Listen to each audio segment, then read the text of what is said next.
Χαίρετε κυρίες και κύριοι, είμαι Τζίχερ και αυτό είναι το πρώτο βίντεο που κάνω στο YouTube και θα το κάνω στο αγαπημένο μου παιχνίδι στο Minecraft και το κάνω πιο πολύ για να σας παρουσιάσω το κανάλι.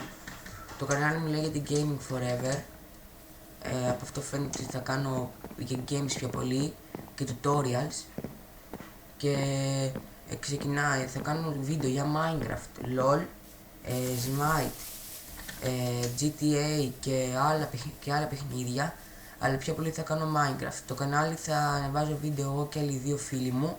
Ο ένας λέγεται Πάνος και όλα καλά και όλους Τσίσμαρ. Εγώ θα ανεβάζω πιο πολύ για Minecraft και για RPG game.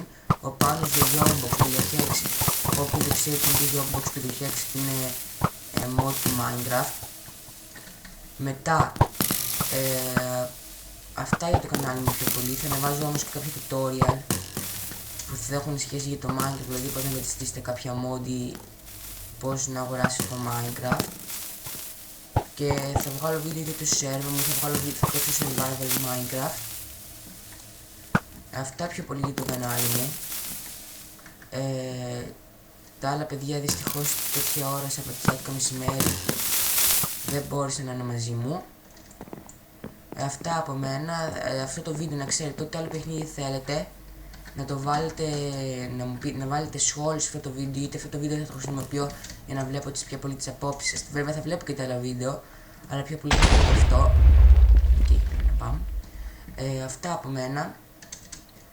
Και κάντε subscribe και like. Και γεια σας και σας ευχαριστώ που παρακολουθήσατε.